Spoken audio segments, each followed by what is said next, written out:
Hey, what's going on? It's Deciding to 272. So it's been a long day. It's been a very busy day. It's been one of those days where I feel like I didn't get a whole lot done, but I know I got a crap ton done just because of the amount of things that were going on, the amount of conversations that I had, the amount of meetings that I sat through or participated in. The emails that I either read or responded to or deleted. Just it's been a long day, and a lot of the times I think that's the case for most individuals. There's a lot of things going on, and we don't obviously have enough time within the day to accomplish everything necessarily that needs to be. Now, if you prioritize properly, there's some things that I saw that didn't have due dates for weeks, if not months, and I prioritize those things. I keep those in a separate spot, and I know that those are for me to work on in the future. Those aren't something that needs my immediate attention, like there was a tasker that I needed to have names or numbers by COB today, and I got it COB this, or I got it at the beginning of this. I got it at the very beginning of this day.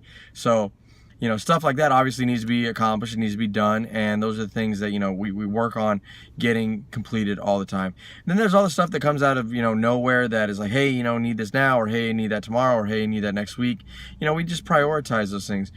And when we do that, we see that sometimes the chaos is at least controlled chaos, and we're able to pull that stuff together and accomplish it in ways that we're able to accomplish it. However, here's the bad part: is some people let things slip through the cracks. They get overwhelmed. They don't understand how to accomplish them. They don't understand time management. They don't understand priorities, and then because of that, issues arise. And there was a case that something needed to be done and approved so an individual could leave literally tomorrow. But there's all this other stuff that hadn't even been done yet, and I had to try to get through and push through it today. And when you have to get other individuals to kind of jump through hoops as well, it makes it more difficult. But at the end of the day, if you the individual knew about this, you the individual knew that there was a lengthy process that it goes through, you started weeks ago, months ago. I have a trip planned for April, and I know that it's March. Well, guess what? I should already have that done. I should already have it worked out. I should already have it planned. I should already have certain paperwork submitted. I should have certain requests submitted. I know what needs to be done well in advance, because of the experience of having to jump through hoops. I don't want to have to jump through hoops for myself. I don't want that to be the situation. It's very easy for us to get overwhelmed and see all the different things that are going on and not be able to handle them.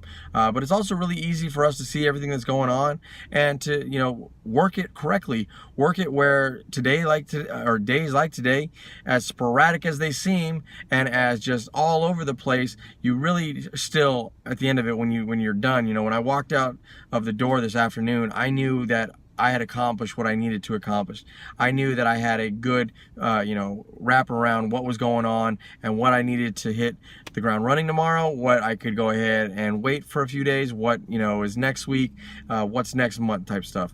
But it just takes time and it takes experience overall. So if you're having a crazy day, if you're having one of them days that's just all over the place, look, you can handle it, you can work it, you can get it, and eventually you'll get it where you're accustomed to those days, and it's nothing more than a regular day in your specific job, your specific area of expertise. So until my next video, I appreciate you watching Decide and Do.